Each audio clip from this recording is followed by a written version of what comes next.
ओम नमः शिवाय। नमस्कार दोस्तों, स्वागत है मेरे YouTube चैनल पर। पहले दोस्तों, मैं आप सबका बहुत धन्यवाद करता हूं।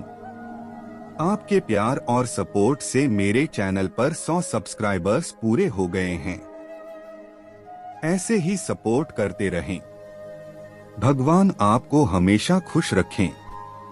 तो आज मैं आपको कर्मों का फल मिलता जरूर है गुरु और शिष्य की सच्ची कहानी सुनाने जा रहा हूँ। दोस्तों, कहानी को पूरी सुनिएगा, क्या पता जाने अनजाने आपने कोई ऐसा कर्म किया हो। कहानी अच्छी लगे तो कमेंट बॉक्स में जरूर बताएं।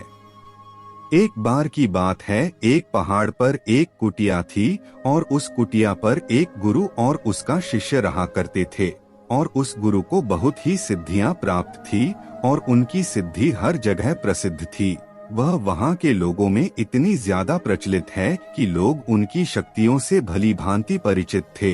वह ध्यान में बहुत ही ज्यादा लीन रहते थे। कई बार वह तीन दिनों तक ध्यान में बैठे रहते थे, पर वह कुछ खाते पीते भी नहीं थे।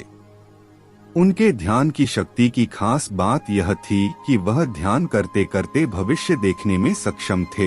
एक बार ऐसे ही वे ध्यान में लीन थे तो एकाएक देखते हैं कि अगले 8 दिनों बाद उनके शिष्य की मृत्यु तय है। और यह भविष्य देखकर वह अत्यधिक व्यथित हो जाते हैं और परेशान होते हैं। उनका ध्यान एकाएक भंग हो जाता है और वह सारी बातों को सोचकर घबरा जाते हैं और वह सोच में डूब जाते हैं कि मेरे शिष्य के पास जीवन के केवल 8 ही दिन शेष हैं।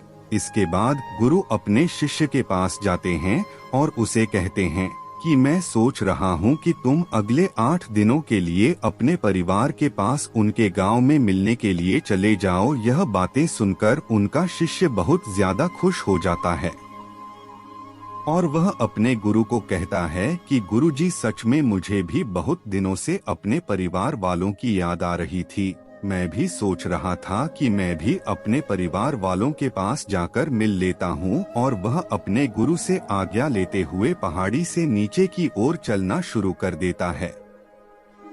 लेकिन वह इस बात पर ध्यान नहीं देता है कि उसके गुरु की आंखों में आंसू आए हुए होते हैं।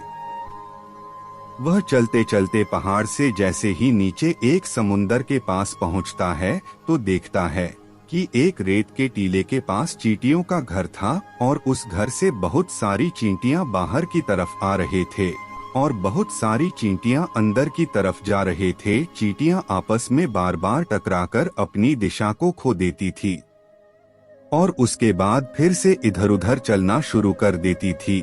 यह देखकर उस शीशे को बहुत ज्यादा आनंद आ रहा था, लेकिन वह एकाएक देखता है कि समुद्र की लहरें बहुत तेजी से उफान खा रही थी और शिष्य को समझ आ जाता है कि कुछ ही पलों के अंदर यह सारा पानी चींटियों के घर में घुसकर उनका घर को तोड़ देगा और इसकी वजह से बहुत सारी चींटियों की जान चली जाएगी।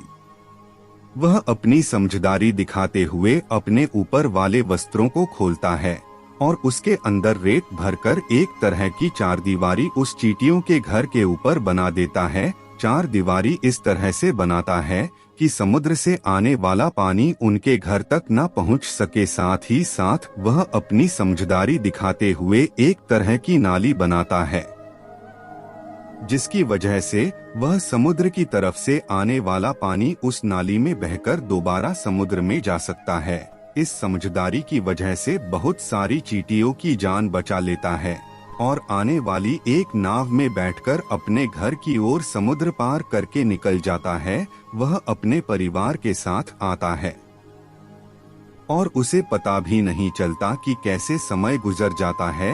वह अपना सामान बांध कर सोचता है कि अगले दिन मैं अपने गुरु के पास वापस चला जाऊंगा। अगले ही दिन में सुबह सुबह वह अपने गुरु के पास जाने के लिए निकल जाता है। वहां उसके गुरु कुटिया में बहुत ही ज्यादा दुखी होते हैं। उनको लगता है कि उनके शिष्य के 8 दिन पूरे हो गए, अब तक तो मेरा शिष्य इस दुनिया को छोड़कर जा चुका होगा। वह गुरु उसके दुख में होते हैं कि एकाएक वह देखते हैं कि कोई मनुष्य उनकी कुटिया की ओर आ रहा है। वह जब ढंग से देखते हैं तो उनको पता चलता है कि यह तो उन्हीं का शिष्य है जो उनकी ओर चला आ रहा है। वह दौड़कर एकाएक अपने शिष्य के गले लग जाते हैं और अपने शिष्य का हालचाल पूछते हैं और शिष्य यह देखकर चौंक जाता है।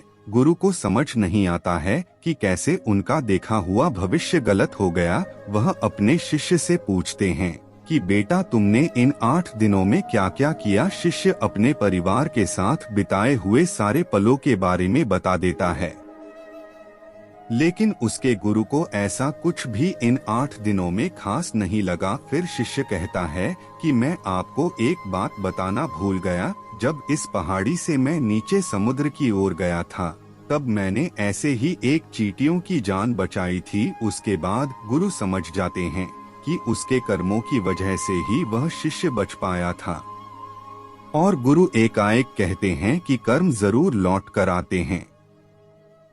तो साथियों, इस कहानी से हमें यह सीख मिलती है, जीवन में हमेशा ऐसे कर्म करो जो कि कभी लौट कर भी आए तो आपका भला ही करें। हमारे कर्म हमेशा लौट कर वापस जरूर आते हैं। तो हमेशा ध्यान रखें, किसी का भी बुरा ना सोचे, ना ही किसी का बुरा करे, सबका भला सोचे। और यदि कोई बुरा भी करता है तो उसको भगवान के भरोसे छोड़ दे, क्योंकि भगवान सभी ना सभी को एक दिन सबका कर्म जरूर लौट आते हैं। प्रिय भक्तगणों, अगर आपको ऐसे वीडियो देखना अच्छे लगते हैं तो कृपया चैनल को सब्सक्राइब करना ना भूलें और वीडियो को लाइक जरूर करना। अगर वीडियो में कोई गलती हो गई हो तो कृपया कमेंट में जरूर लिखें। धन्यवाद। हर हर महादेव।